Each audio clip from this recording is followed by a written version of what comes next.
Hi folks, this is all the fruit, and I know that some of you might find this boring, but I really want to document all those illegal fox grapes I can find here in Germany. Well, why do I want to document them and why are they so illegal? Well, of course, firstly I want to document them because I want to document all the fruit, but I'm not documenting every apple or pear variety at the moment. Why am I documenting those fox grapes and why are they illegal? Well, short answer, because the guy with the mustache said so. No, not Stalin, the other crazy guy with the mustache.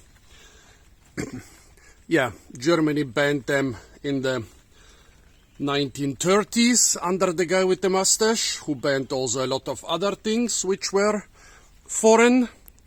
They used to call them the Americans grapes, not even the American grapes, but the Americans grapes.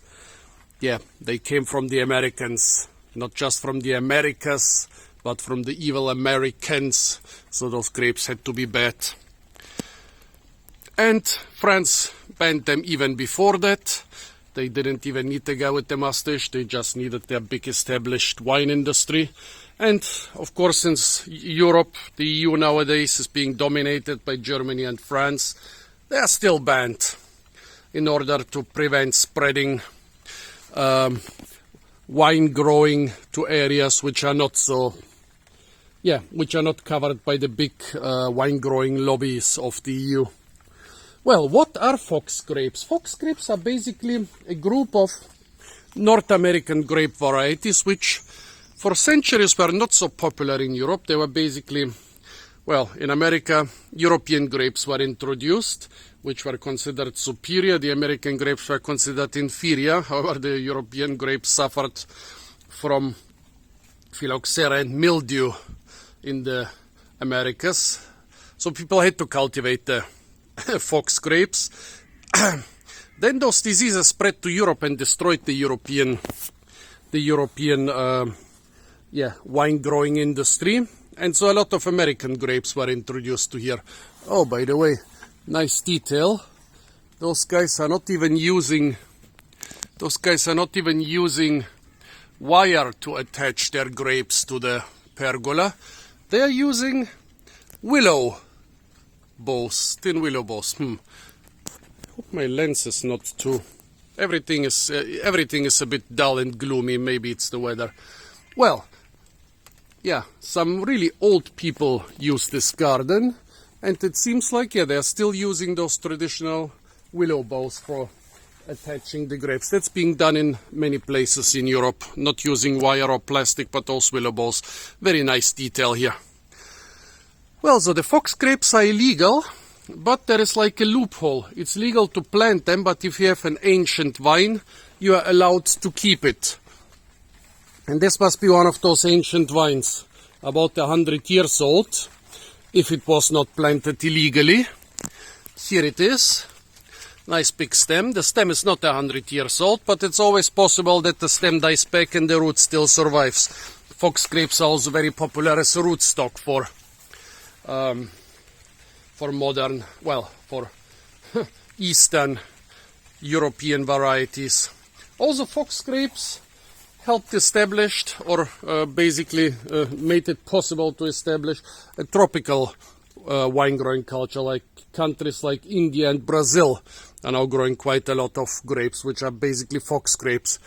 This one I thought is the normal Vitis musoniana, but nope, this is something different.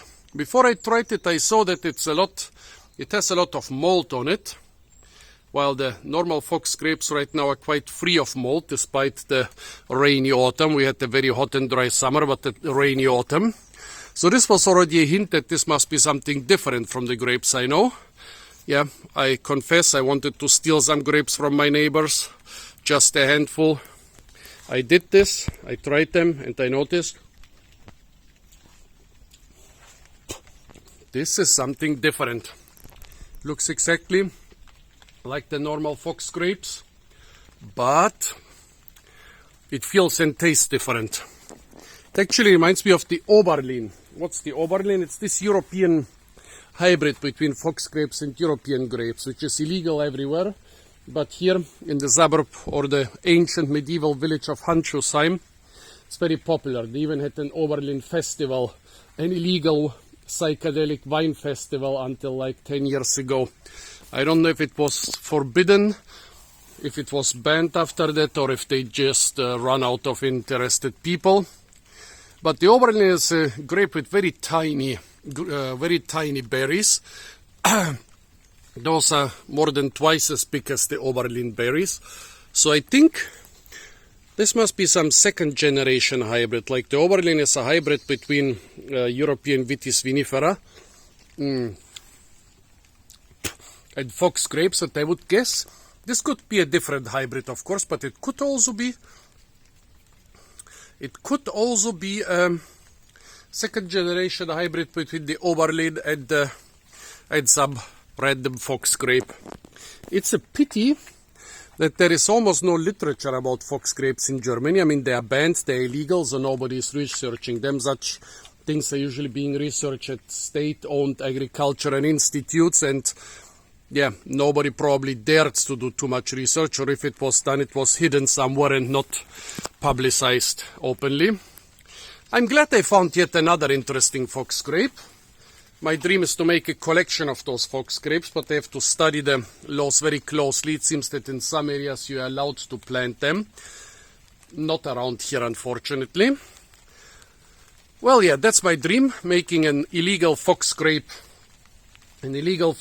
collection and making a big explanatory billboard why the guy with the mustache banned them and why I'm still planting them. If you know what this could be, please tell me. Every guess is kind of interesting, even if it's wrong. It still gives me something to work on. Apart from that, stay tuned for a lot more fruit videos from the little bit autumny and gloomy suburb of Handschuhsheim. And if you don't want to miss all my videos, because I see that I have over 7,000 subscribers, but like only 200 people are watching my videos, and a lot of them complain that YouTube is not recommending them to them.